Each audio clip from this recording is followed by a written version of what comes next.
पोलैरी विलियन हम लोग कंप्लीट कर चुके हैं। क्लियर? टेस्ट पेपर की की आपको मिल गई, नहीं मिली तो बाहर लगा देंगे या लगा चुके होंगे, उससे की आपको मिल गई है। की में जो भी डाउट है वो हम इस क्लास के बाद लेंगे। पहले हम लोग ये क्लास, क्योंकि उसमें डाउट ज्यादा आएंगे नहीं, एक या दो क्वेश्चन में हो सकता है, आफ्टर क्लास बात करेंगे। सो आज सरफेस केमिस्ट्री का दूसरा चैप्टर चालू कर रहे हैं। उस चैप्टर का नाम है अधिशोषण यानी एड्सॉर्प्शन। हेडिंग लगाए, लगा दिया तो लगा दो रे, इंतजार किसका कर रहे हैं?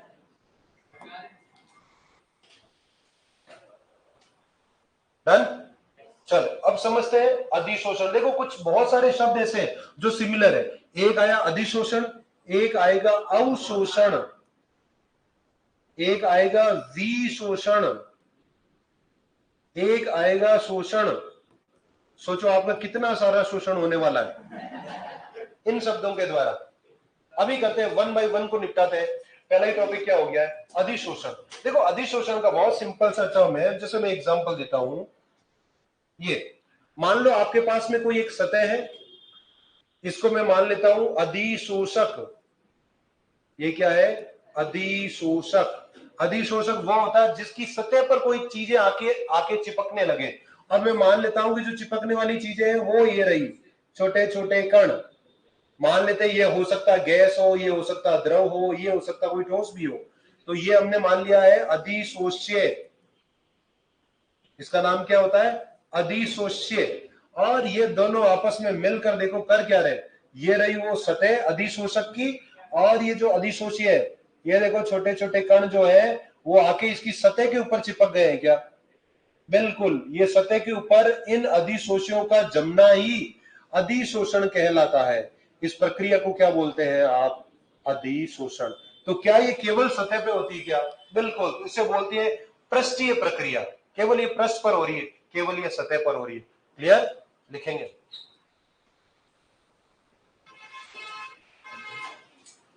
लिखे किसी अधिशोषक, किसी अधिशोषक,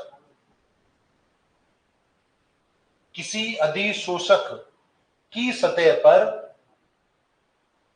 किसी अधिशोषक की सतह पर अधिशोष्य, किसी अधिशोषक की सतह पर अधिशोष्य, ब्रैकेट में लिख दो ठोस कोमा द्रव अथवा गैस। ये कुछ भी हो सकते हैं, ठोस भी हो सकते हैं, गैस भी हो सकते हैं, द्रव भी हो सकते हैं। तो अधिशोषक की सतह पर अधिशोष्य का जमना, का जमना अधिशोषण कहलाता है। अधिशोषण कहलाता है,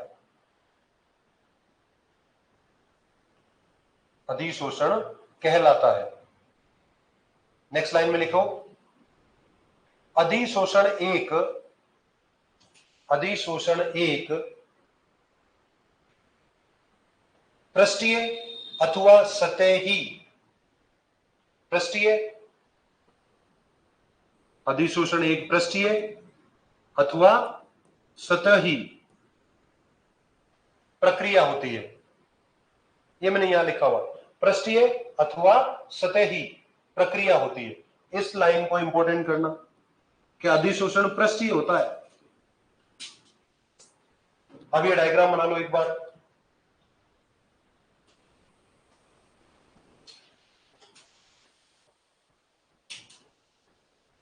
अब आप खुद ही समझ गए होंगे ना अधिशोषक कौन होता है? जिसकी सतह पर अधिशोषण हो रहा है। अधिशोषी कौन होता है? जो खुद सतह पर जाके जमते हैं। अब ये डेफिनेशन नहीं लिखवा रहा हूं मैं, खुद ही दिख रहा है। अधिशोषक की सतह पर ही तो आगे अधिशोषी जमे। तो जमने वाले कौन? अधिशोषी। किसके ऊपर जम रहे? वो अधिशोषक। सिंपल सी बात है।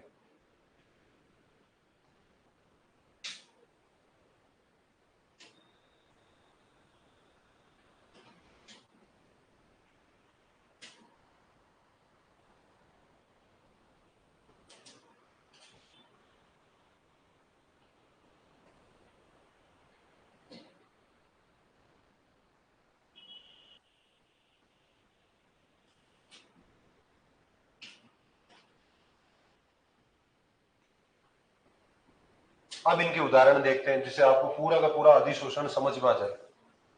एग्जाम्पल के थ्रू ही समझ में आएगा, कोई तकलीफ नहीं। उतार लिया? तो वापस एक बार बता रहा हूं कि अधिशोषक जो होता है उसकी सतह पर अधिशोषी आएंगे और वो आके जम जाएंगे, तो इसी प्रक्रिया को आप बोलते हैं अधिशोषण।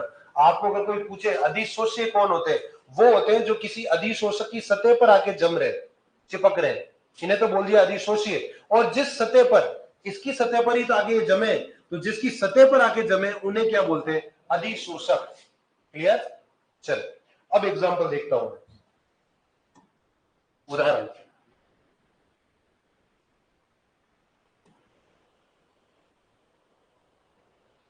पहला उदाहरण देखते हैं। जनरली आप कोई जूते खरीद रहे हो या लैपटॉप खरीद रहे हो या कोई बर्तन खरीद रहे हो या मोबाइल खरीद रहे हो, तो उस बैग के अंदर या उस जिस भी चीज के अंदर आप जो चीज आपने खरीदी उसके अंदर देखना है छोटे छोटे पाउच होते हैं सिलिका जेल के। जूते खरीदते ना तो जूतों के अंदर एक पाउच रखा होता, कभी उसको फोड़ के देखोगे अंदर रेत निकलेगी, लेकिन उसके ऊपर लिखा होता है सिलिका जेल। वो जूतों के अंदर क्यों रखी? कारण तो ये समझ में आना चाहिए।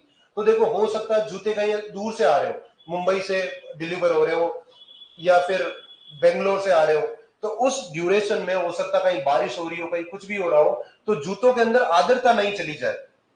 भाई आर्द्र वातावरण होते हैं ना, तो उसमें क्या कपड़े आपको हल्के हल्के गीले लगने लगते हैं, बिस्तर आपके हल्के से गीले लगते हैं, क्योंकि ये कहीं ना कहीं वाटर को एब्जॉर्ब कर लेते हैं। तो इस वाटर को जूते एब्जॉर्ब नहीं करें, उससे बचाने का काम कौन करेगा? Silica gel. अच्छा, सिलिका जेल क्या करेगी? मान लो अब सिलिका जेल के तो वैसे रेत के कण होते हैं, एक कण को अपन बहुत बड़ा करके देखते हैं, मान लेते एक कण इतना बड़ा, मान रहे हम लोग, हमने अल्ट्रा माइक्रोस्कोप से देखा उसको, तो वो जो छोटा सा कण है वो इतना बड़ा दिख रहा है। इस कण के ऊपर जल आके क्या होगा? जम जाएगा। इस कण के ऊपर जमेगा, अंदर नहीं जाएगा। कण के ऊपर आके क्या हुआ है? जल जम गया। तो ये तो वही बात हो गई, क्या ये रहा बहुत बड़ा सा कण, किसका? सिलिका जेल का, और उसके ऊपर ये जल आकर अगर यहां चिपक रहे, तो ये प्रक्रिया कौन सी है? अरे ये तो अधिशोषण है क्या? तो मैं बोल सकता हूं कि सिलिका जेल अधिशोषण के द्वारा नमी को कम कर सकती है। कर सकती है ना कम? पहला उदाहरण लिखो, सिलिका जेल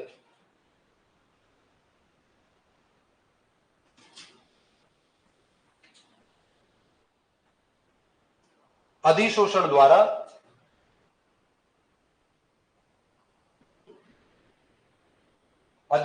द्वारा वायु को नम बना देती है, सॉरी वायु को शुष्क बना देती है, या नम वायु को शुष्क बना देती है। ये लिख दो, नम वायु को, नम मतलब आर्द्रता वाली वायु, नम वायु को शुष्क बना देती है। किसके द्वारा बना रही है?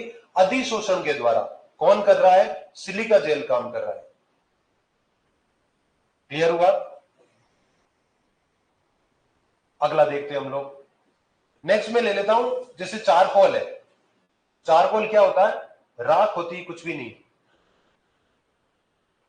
एक होती है नॉर्मल चारकोल, एक होती है जानतव चारकोल। जानतव चारकोल का अगर एग्जांपल दूं, जैसे कोई जानवर जो मर चुके हैं, उनकी जितनी भी हड्डियां हैं, हड्डियां तो जलती नहीं है ना, हड्डियों को इकट्ठा किया और इन हड्डियों को बढ़िया जलाया।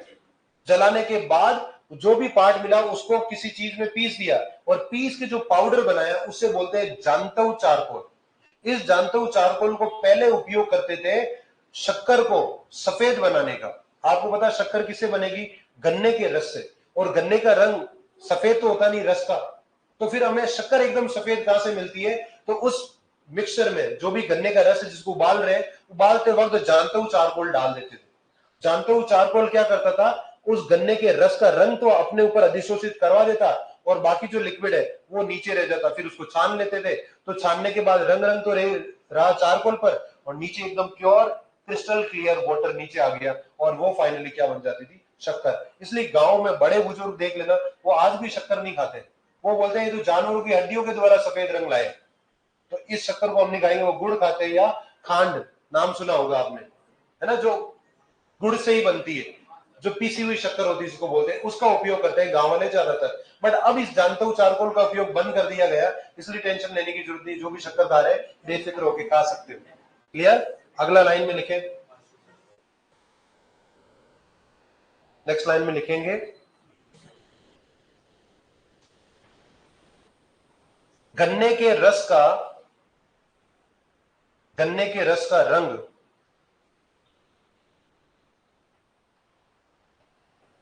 जानतव चारकोल द्वारा हटाना, जानतव चारकोल, एनिमल चारकोल, जानतव चारकोल द्वारा हटाना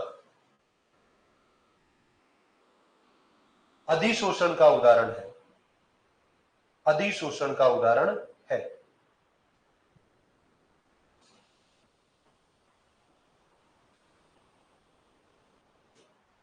चलो अगला एग्जांपल देख रहे थे।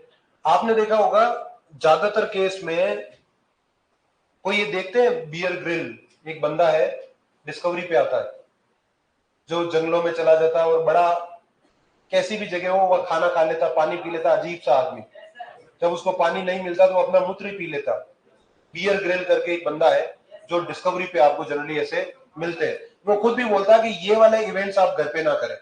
वो आदमी क्या करता है, समझो कहीं खाना खा रहा है, खाना मिल गया तो खा लिया, नहीं मिला तो सांप को थोड़ा मुंडी हटाई उसकी और सांप खा जाता है। कोई जैसे कोई केकड़ा वेकड़ा मिल गया उसको भी खा जाता है। वो सर्वाइवल बताता है कि आदमी को जिंदा रहने के तरीके हैं। अब अपन वो अलग है, हमें तो रोटी चाहिए, सांप थोड़ी खा सकते हो आप। तो वो जीवन जीने के कुछ तरीके बताता है। उसमें एक चीज ये बताता है, पानी हर जगह साफ नहीं मिलता है।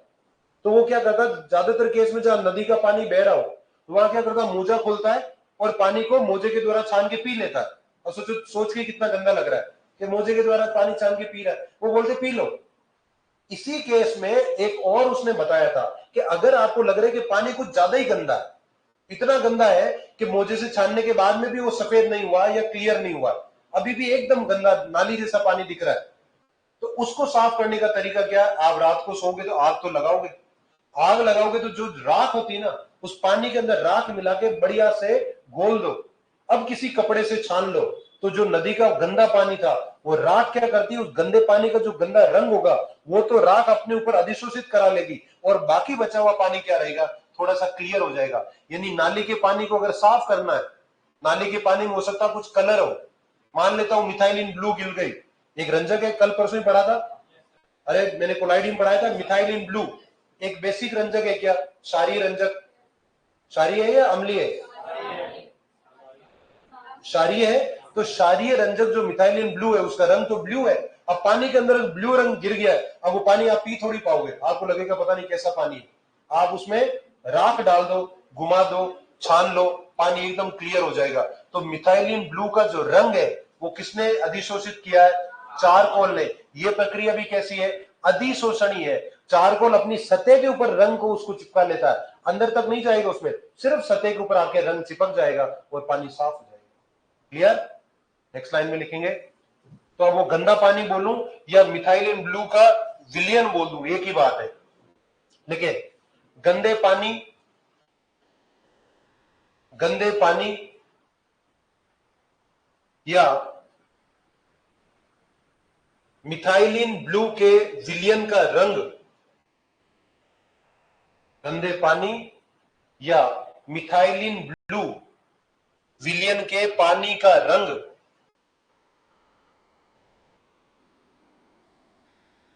चारकोल द्वारा हटाना, चारकोल द्वारा हटाना अधिशोषण का उदाहरण होता है, अधिशोषण का उदाहरण होता है, अधिशोषण का उदाहरण होता है। क्लियर रहेगा? कोई तकलीफ नहीं? चल, ये अधिशोषण के बारे में मैंने कुछ बातें बताई है। अगला हेडिंग लगाएं, विशोषण। अगला हेडिंग क्या है? विशोषण। अरे अधिशोषण पूरा चैप्टर है, इसलिए सिर्फ डेफिनेशन बताई, एग्जांपल बताया, छोड़ दिया। अब तीन चीजें छोटी छोटी बातें करेंगे, विशोषण के बारे में, अवशोषण के बारे में, शोषण के बारे में, तीनों निपटे, फिर वापस आ जाएंगे अधिशोषण पे, फिर पूरा चैप्टर ही उसी पे। अपने चैप्टर का नाम ही अधिशोषण है, उसी को ही डिटेल में पढ़ेंगे। एक बार समझा दिया क्या हो रहा है, सतह पे के ऊपर आके चीजों का चिपकना ही अधिशोषण है। दो तीन एग्जांपल दे दिए, निपट गया, समझ में आ गया। अब इसको समझा देता हूं, दो और है उनको समझा देता हूं, सबको निपटाया, फिर मेन हेडिंग अधिशोषण। क्लियर? चल, हेडिंग लगाया विशोषण। अधिशोषण का उल्टा ही विशोषण है भाई।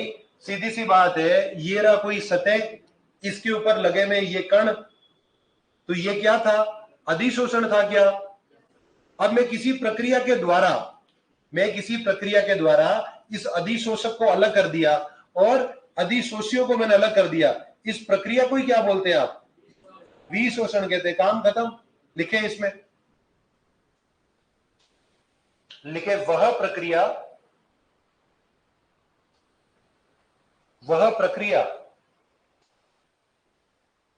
जिसके द्वारा अधिशोष्य के अणुओं को अधिशोषक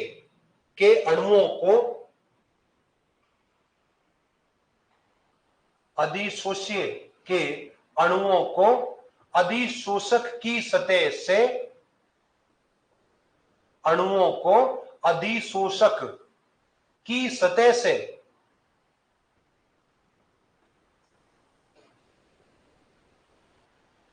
सतह से हटाया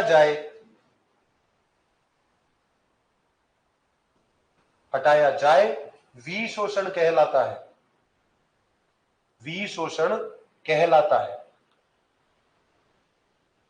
विशोषण कहलाता है। ये देखो, ये अधिशोष्य के अणु है क्या? ये है अधिशोष्य के अणु, और मैं क्या बोल रहा हूं? इन अधिशोष्य के अणुओं को अधिशोषक की सतह से हटा दिया यहां से। इस प्रक्रिया को क्या बोल दिया? विशोषण। खत्म। ये उतारो, लिख दो और हटाओ। ये हेडिंग में इतना ही था ही। यानी सीधा बोल सकते हो, अधिशोषण का उल्टा ही क्या है? विशोषण। भाई ये दोनों आके चिपकते थे, तभी तो अधिशोषण था। वापस अलग कर दिया, विशोषण हो गया।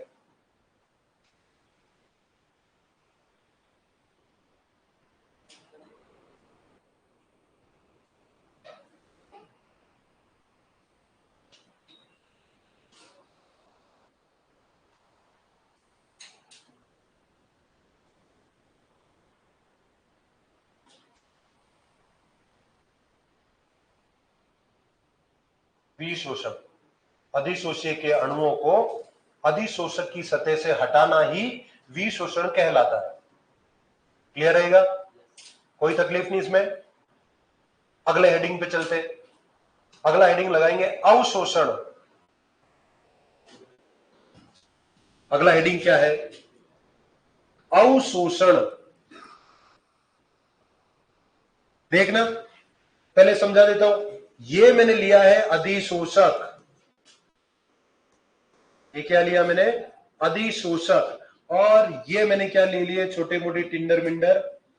ये है अधिशोष्य के अणु।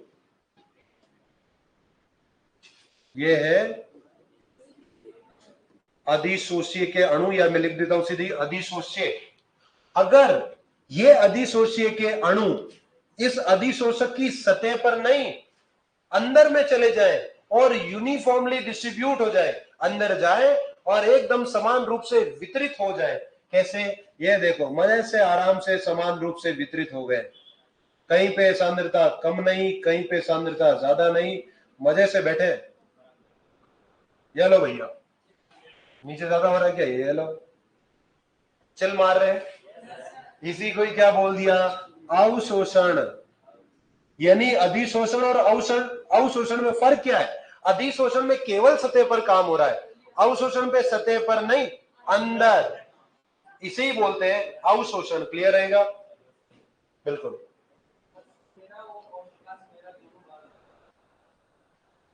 तो लिखे इसको। चले पहले लिख लेते हैं, समझ में आ गया होगा। लिखे, वह प्रक्रिया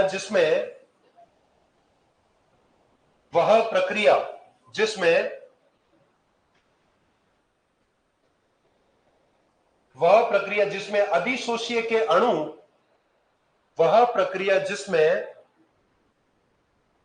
अधिशोष्य के अणु अधिशोषक की सतह के बजाय, अधिशोष्य के अणु अधिशोषक की सतह के बजाय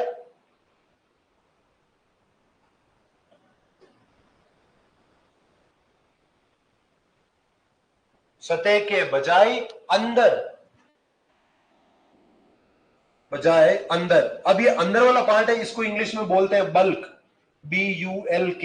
तो आप ये अंदर के ब्रैकेट में बल्क जरूर लिखना। सतह के बजाय अंदर तक, अंदर तक समान रूप से वितरित हो जाए, समान रूप से वितरित हो जाए,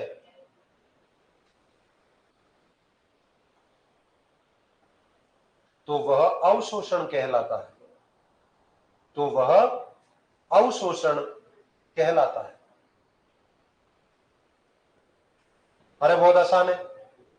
अब सतह पर नहीं, अंदर आ गए, और अंदर भी एक जगह पे नहीं बैठे, चारों तरफ बराबर व्यवस्थित रूप में आ जाए, तो इसी प्रक्रिया को अवशोषण बोलते हैं। डायग्राम बना लो।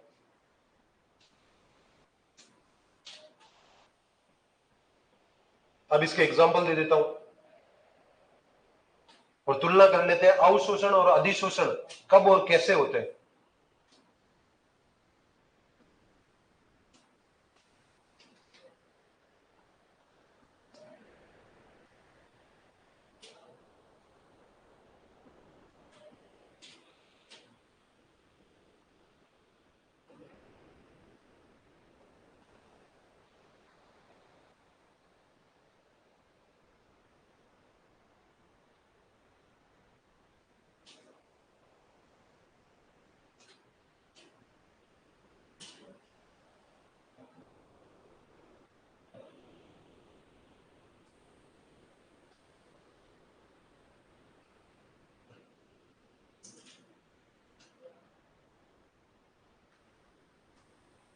कोई दिक्कत नहीं इसमें। अब देख रहा हूं मैं एक अगला एग्जांपल बताता हूं, बहुत सिंपल सा।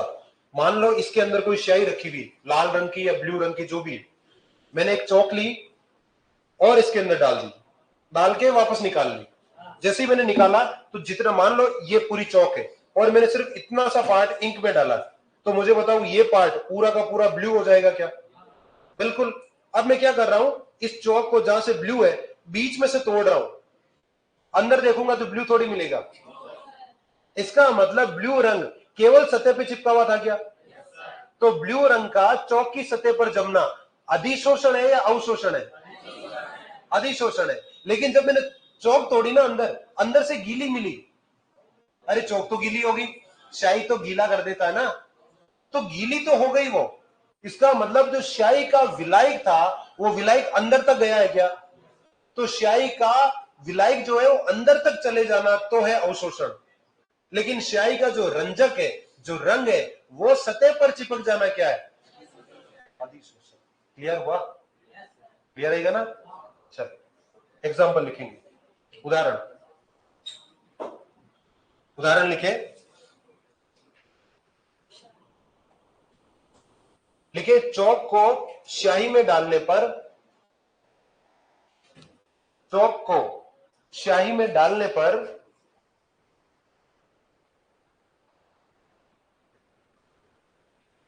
चौक को स्याही में डालने पर चौक की सतह का रंगीन हो जाना, चौक की सतह का रंगीन हो जाना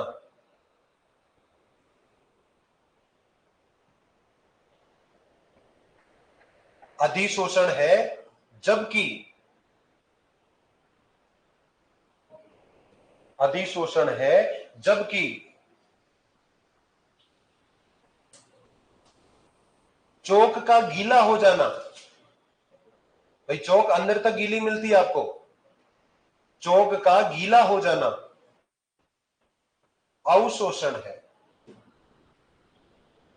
चौक आपको अंदर से गीली मिलेगी, उसका कारण अधिशोषण नहीं है, क्योंकि सतह पे थोड़ी रहा पानी, पानी तो अंदर तक चला गया, इसका मतलब अवशोषण हुआ है।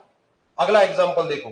देखो अगर आपके इस कमरे में नम वायु है तो इस नम वायु की नमी को खत्म करने के दो तरीके। एस ब्लॉक पढ़ लिया, चल रहा है, तो एस ब्लॉक के अंदर आप एक यौगिक पढ़ोगे, कैल्शियम क्लोराइड CaCl2। ये आर्द्रता को ग्रहण कर लेता है।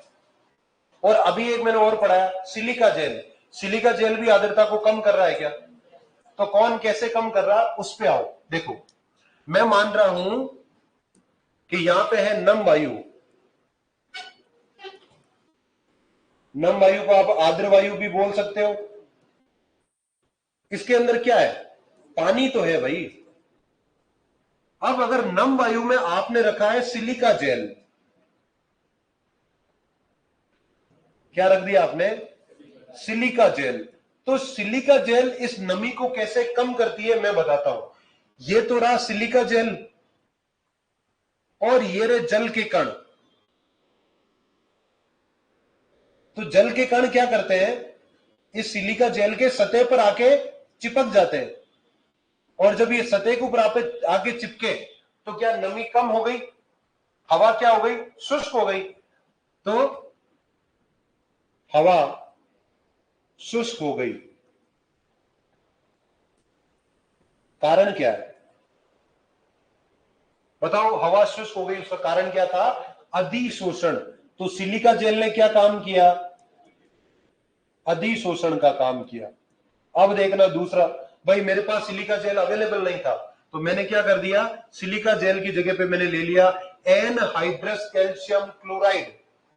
क्या लिया मैंने? Anhydrous calcium chloride. एनहाइड्रस का हिंदी पता है क्या किसी को? एनहाइड्रस, बिना पानी वाला, शुष्क बोल सकते हैं शायद। तो आप ले लें शुष्क कैल्शियम कैल्शियम क्लोराइड। हमने क्या लिया है? शुष्क कैल्शियम क्लोराइड। मैं मान लेता हूं ये रहा शुष्क कैल्शियम क्लोराइड। मैंने उसको गोला मान लिया कि यही क्या है? शुष्क कैल्शियम क्लोराइड है।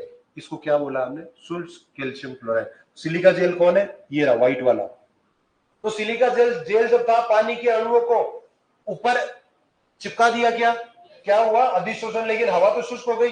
अब देखना, जब मैंने सिलिका जेल की जगह कैल्शियम क्लोराइड लिया, तो अब जल के अणु इसकी सतह पर नहीं चिपक रहे। जल के अणु अब अंदर है। मैं जल के अणुओं को ऐसे बना दूं, ये देखो ये अंदर आ गए। क्या? बिल्कुल। तो ये कोई अधिशोषण थोड़ी है, ये क्या हुआ? अवशोषण। तो हवा तो अभी भी शुष्क हो गई ना, तो यहां पे भी हवा क्या हो गई? शुष्क। तो हवा शुष्क हो जाती है, लेकिन इसके शुष्क होने के पीछे का कारण कौन था? तो कारण था अवशोषण। भैया जी, ये ध्यान रखना बहुत काम की चीज है। क्या काम की चीज बोला मैंने? कि हमेशा ध्यान रखना कि जो शुष्क कैल्शियम क्लोराइड है ये कराएगा अवशोषण, और जो सिलिका जेल होता है वो कराता है अधिशोषण। ध्यान रखना ये चीज। एग्जामिनर आपको मजे से क्वेश्चन पूछ सकता है कि यदि नम नम वायु को सिलिका जेल के द्वारा शुष्क कराया जाता है तो प्रक्रिया होती है अधिशोषण, अवशोषण, विशोषण, शोषण। एक आंसर टिक करना पड़ेगा, सब सेम सेम लगते हैं। तो सिलिका जेल हो तो अधिशोषण होता है, कैल्शियम का क्लोराइड हो तो अवशोषण होता है। उतार लो, इंपॉर्टेंट है। और नम वायु में क्या होता है? जल ही तो होता है। जल को कम कर दो तो वायु नम की जगह पे शुष्क हो जाएगी। ये कंसेप्ट था, उतार ले।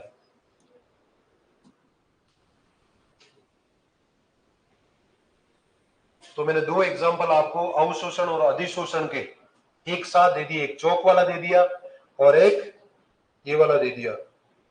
उतारे।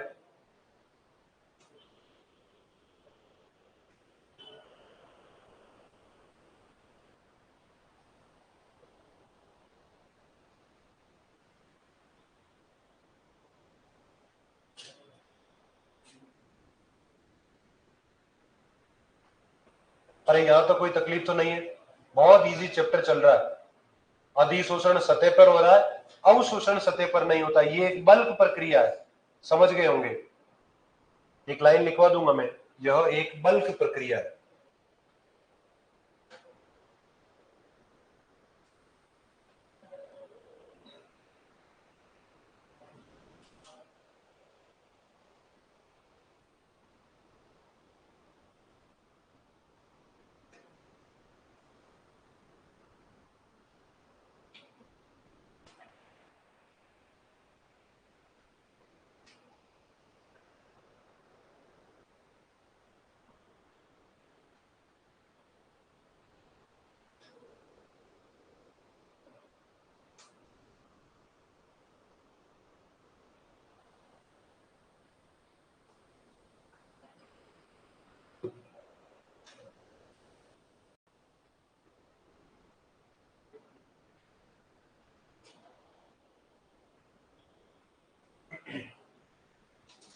तो शुष्क कैल्शियम क्लोराइड जो होता है वो अवशोषण कराकर हवा को नम से शुष्क बनाता है, और यही अगर सिलिका जेल हो तो वो कभी भी अवशोषण नहीं करेगी, वो अधिशोषण करके हवा को नम से शुष्क बना देती है। क्वेश्चन पूछ सकता वो, चाहे तो एक पार्ट पूछे या दोनों एक साथ पूछ ले, जैसे ही पूछेगा इंपॉर्टेंट चीज की। चौक वाला एग्जांपल दे दिया, आपको अवशोषण के बारे में अच्छा खासा नॉलेज हो गया होगा।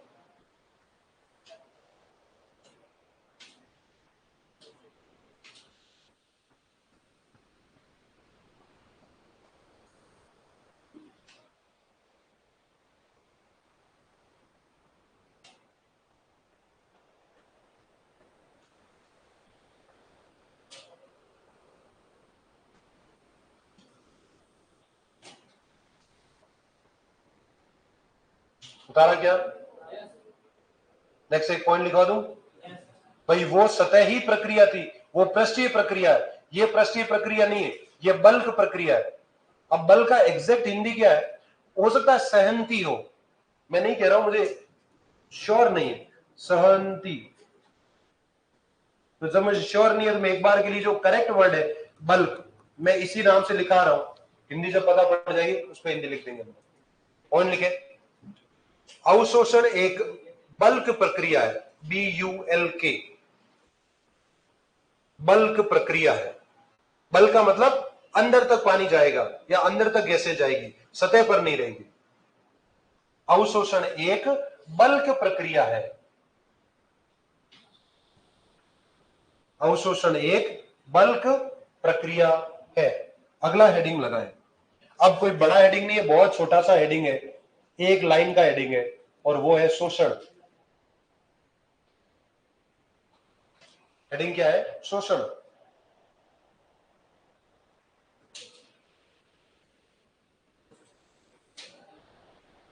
लिख दे इसमें, वह प्रक्रिया जिसमें अधिशोषण व अवशोषण, वह प्रक्रिया जिसमें अधिशोषण व अवशोषण दोनों साथ साथ हो, दोनों साथ साथ हो, शोषण कहलाता है, शोषण कहलाता है। क्लियर? चलो अगला हेडिंग लगाएं। अब आ गया है मेन अपना हेडिंग, अधिशोषण। अब सारे के सारे हेडिंग अधिशोषण के ही चलेंगे, अवशोषण, शोषण, विशोषण शब्द अब वापस कभी नहीं आएंगे। हेडिंग लगाएंगे, अधिशोषण की क्रियाविधि। हेडिंग लगाए, अधिशोषण की क्रियाविधि, अधिशोषण की क्रियाविधि, अधिशोषण की क्रियाविधि। अब ऐसा क्या हुआ है कि अधिशोषक की सतह पर कण आके चिपक जाए? जरूरत कहां पड़ी कि इसकी सतह पर आके कण आके चिपके? उसके पीछे का कारण देखते हैं। ये मैं मान लेता हूं ये रहा आपका अधिशोषक। अरे अधिशोषक में मान लेता हूं कोई लोहे का एक बॉल है, एक लोहे की बॉल है। अब लोहे के अंदर लोहे के कण तो होंगे, तो इस बॉल के अंदर ये लोहे के बहुत सारे कण हैं, बिल्कुल होंगे। अरे आयरन रोड होगी तो उसमें आयरन के कण तो होंगे। ये लो, इसमें पूरी तरह से आयरन के कण उपस्थित है। ये लो, लगा दिए मैंने। अब मैं लेता हूं किसी एक कण को पकड़ लेता हूं, जैसे इस कण को पकड़ लिया मैंने। इस कण के देखो, ऊपर भी एक कण है, नीचे भी एक कण है, बाएं भी एक कण है, दाएं भी एक कण है, इस साइड में भी एक कण है, इस साइड में भी एक कण है। तो सोचो इस कण के ऊपर कुल नेट बल कितना हो जाएगा? अरे मैं यहां खड़ा हूं, मुझे कोई इधर से भी खींच रहा है और उतना ही इधर से भी खींच रहा है, कहीं नहीं जाऊंगा मैं। अब कोई मुझे इधर से आगे की तरफ भी खींच रहा है और उतने ही बल से पीछे की तरफ से भी खींच रहा है, वहीं पे रहूंगा। और कोई मुझे ऊपर भी इतने बल से खींच रहा है और नीचे से भी उतने ही बल से खींच रहा है, जहां मैं वहीं पे रहूंगा क्या? यानी मैं इस बल से इस बल को कैंसिल आउट कर दिया, इस वाले बल को पीछे वाले बल से कैंसिल आउट कर दिया, जो ऊपर से खींच रहा है उसको नीचे वाले बल से कैंसिल आउट कर दिया। यानी ये बल के अंदर अगर आप जाके देखोगे तो अंदर के अणुओं में कुल नेट बल कितना लग रहा है, कुल बल वो लगता है 0। यानी जो जो कण जहां है वहां के वहां रहेंगे, और कण एकदम स्थायी रूप से है क्या, बिल्कुल स्थायी रूप से।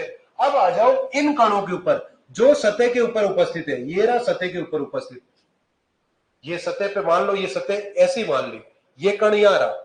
अब इस कण के नीचे कण है, बिल्कुल इस कण के यहां पे भी कण है, इधर भी कण है, इधर भी है और इधर भी है। अरे इस कण ने जितना खींचा उतना इस कण ने खींच लिया, ये वाला बल तो हो गया कैंसिल आउट। लेकिन जो कण नीचे जो नीचे खींच रहा है, सतह के ऊपर तो कोई कण ही नहीं, तो इस पे ऊपर की तरफ एक बल लगेगा क्या। तो यहां पे हम बोल सकते हैं जो सतह के कण होते हैं, सतह पर मुझे बताओ नेट बल या कुल बल शून्य हो सकता है क्या, कभी भी कुल बल शून्य नहीं होगा। और कुल बल शून्य नहीं होने के कारण सतह पर एक आकर्षण बल फील होता है, किस तरफ होगा, आ जाओ, ये रहा कण, ये कण नीचे की तरफ खींचा जा रहा है और इसको रोकने वाला ऊपर कोई है नहीं।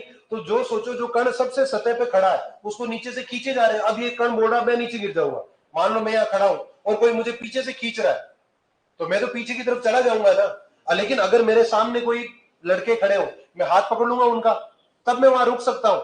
यानी मैं स्थायी तब हो सकता हूं जब कोई आके मेरे से जुड़ जाए।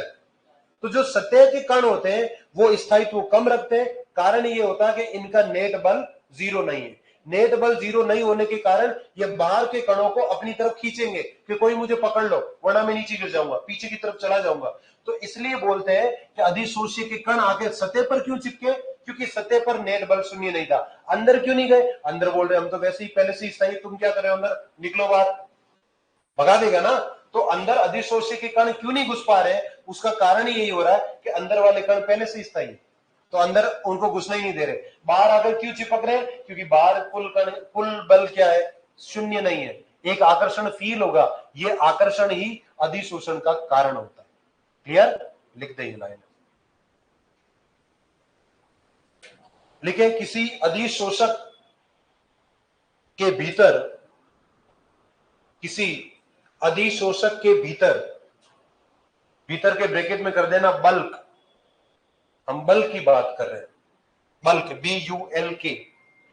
तो कंटिन्यू करते हैं, किसी अधिशोषक के भीतर कणों पर लगने वाला कुल बल, कणों पर लगने वाला कुल बल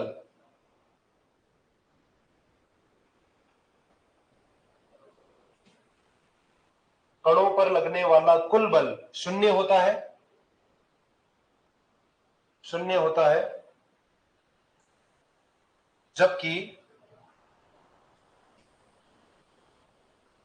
जबकि सतह पर उपस्थित,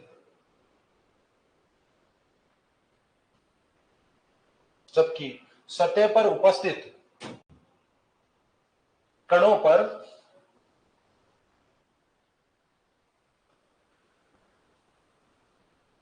पर कुल बल शून्य नहीं होने के कारण, कुल बल शून्य नहीं होने के कारण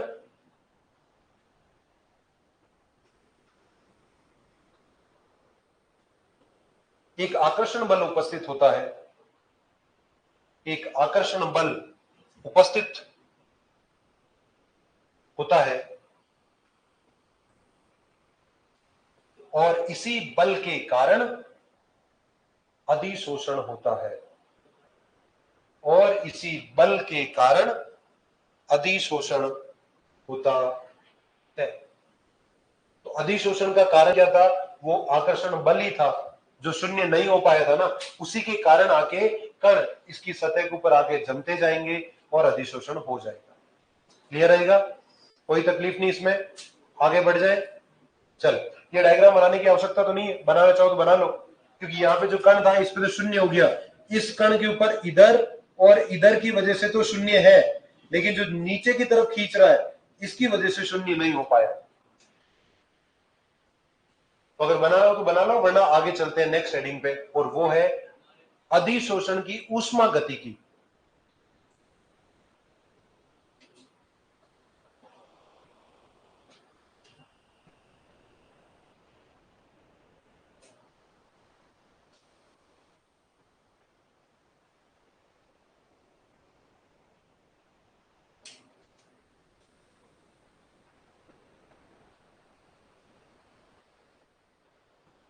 अच्छा, ये उतारने के साथ साथ मैं चीजें बोल रहा हूं, आप सुनते जाना। मान लो बारिश हो रही है और मार्बल है, तो मार्बल पर अगर बारिश होती तो क्या होती प्रक्रिया? अधिशोषण। पानी मार्बल के अंदर थोड़ी चला जाता है। और अगर बारिश हो रेत पे हो रही है, अवशोषण। समझ गए? बहुत सिंपल फंडा है, इतना कोई तकलीफ वाला काम नहीं। तो बारिश अगर खेत में हो रही है तो अधिशोषण। अच्छा, बारिश इतनी ज्यादा हो गई कि खेत पूरा पानी सोख ही नहीं पाया, पहले तो सोखा होगा, फिर सतह पे आया होगा, यह प्रक्रिया कौन सी है? शोषण, जिसमें अधिशोषण अवशोषण दोनों हुआ। जब बारिश शुरुआत में होती ना तो खेत पूरा पानी सोख लेता है। अरे खेत के ऊपर पानी थोड़ी मिलता है, पूरा का पूरा सोख लिया, इसी प्रक्रिया को तो अवशोषण बोलते हैं। और जब बारिश इतनी ज्यादा हो जाए कि अब मिट्टी जो है खेत की वो तृप्त हो गई है, अब पानी और अंदर नहीं जा रहा है, तो सतह के ऊपर भी पानी आ जाता। तो सोचो, सतह पर भी पानी, अंदर भी पानी, यानी अवशोषण भी हुआ, अधिशोषण भी हुआ। इस प्रक्रिया को तो क्या बोला था? शोषण। तो मैं बारिश के द्वारा सभी प्रक्रम समझा सकता हूं। देखो कैसे। सबसे पहले मार्बल का फर्श था, उस पर बारिश हुई, प्रक्रिया क्या है? अधिशोषण। मैंने फर्श को वाइपर के थ्रू साफ कर दिया, प्रक्रिया क्या है? विशोषण। अरे जल के अणुओं को वापस हटा दिया। बारिश हुई किस पे? मार्बल पे, प्रक्रिया अधिशोषण। मार्बल को वाइपर से साफ कर दिया, प्रक्रिया विशोषण। अब बारिश हो रही है खेत में, शुरुआत में कौन सी प्रक्रिया? अवशोषण। लेकिन बारिश है कि रुक ही नहीं रही है, फिर प्रक्रिया कौन सी हो जाएगी? शोषण। क्यों? अब खेत के ऊपर भी पानी रहेगा और खेत के अंदर भी पानी। समझ गए होंगे आई थिंक, सारे के सारे कंसेप्ट क्लियर। चलो अगला हेडिंग लगाए। इस क्रिया विधि में है वैसे तो, और हम बोल रहे हैं अधिशोषण की ऊष्मा गतिकी। अधिशोषण की ऊष्मा गतिकी।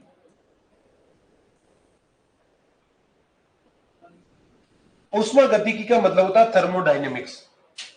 एक पूरा का पूरा चैप्टर है, तो यहां ज्यादा डिस्कस नहीं करेंगे।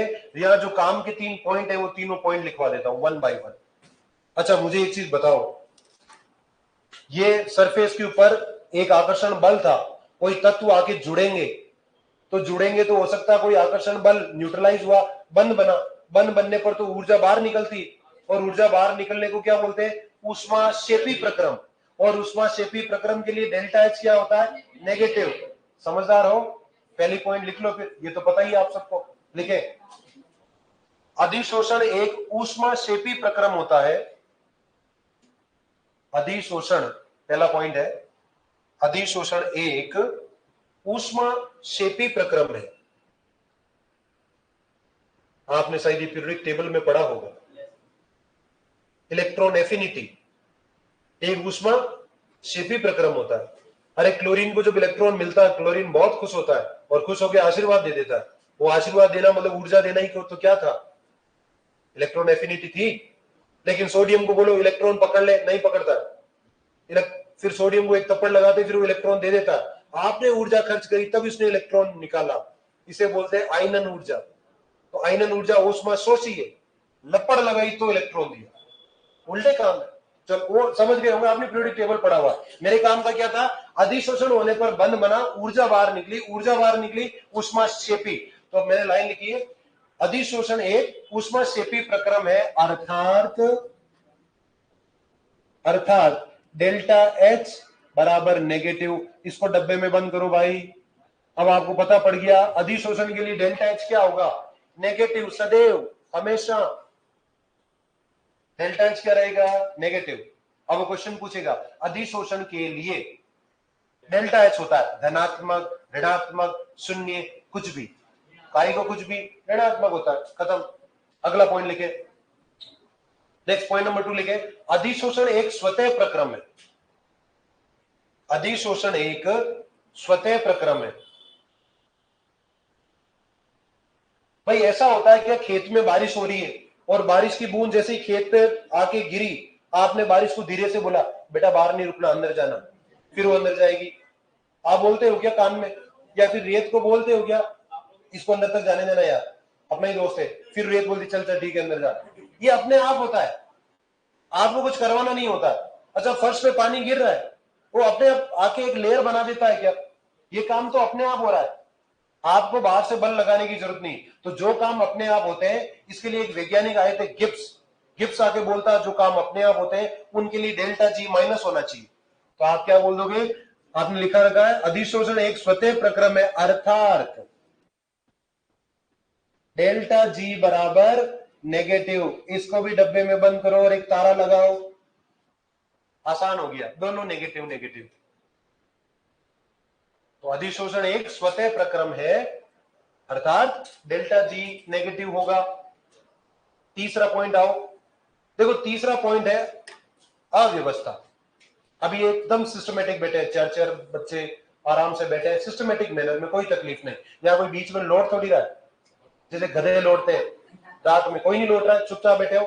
लेकिन अगर मैं क्लास से बाहर चला जाऊं, लौटेगा तो नहीं, कोई टेबल पे खड़ा हो जाएगा, कोई या यूं होकर ऐसे बातें कर रहा है, कोई यूं कर रहा है, कोई टेढ़ा होकर यूं बैठा है। अब मैं देखता हूँ जब क्लास खत्म हो जाती है, कुछ लड़के जब पढ़ती है ना, ये दोनों टांगे यूं करके ऐसे करके पढ़ती रहती है चेयर पे बैठ के।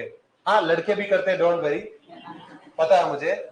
तो ये अव्यवस्था ही तो हुई, व्यवस्था कहां है?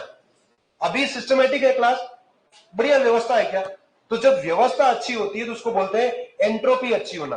यानी एंट्रोपी, जिनकी व्यवस्था बहुत बढ़िया, एंट्रोपी क्या बोलते हैं, कम हो गई।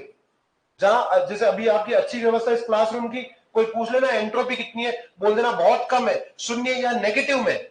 और जैसे कोई बाहर चला गया, आप इधर उधर भाग रहे हो, अव्यवस्था बढ़ी, एंट्रोपी बढ़ी, यानी डेल्टा एस धनात्मक हो गया। अब सोचो ये था सतह अधिशोषक की, गैसें अलग अलग, hydrogen, nitrogen, carbon dioxide, CO2 और अमोनिया, सब इधर उधर भाग रही है, पागलों की तरह दौड़ रही है। फिर ध्यान से दिखा रहे अधिशोष्य अधिशोषण, आके धीरे धीरे आके चिपकती जा रही है क्या? अरे चिपक के एक व्यवस्था बना दी क्या, सब गैसें आके चिपक गई, व्यवस्थित हो गई, फिर गैसें आई चिपक गई, व्यवस्था बढ़ गई क्या?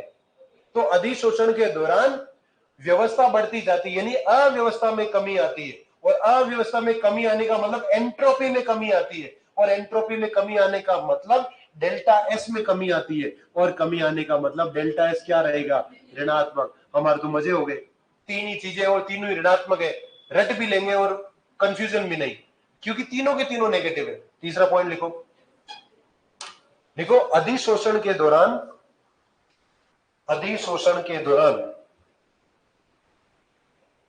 अव्यवस्था, अधिशोषण के दौरान अव्यवस्था, और अव्यवस्था के ब्रैकेट में लिखो एंट्रोपी।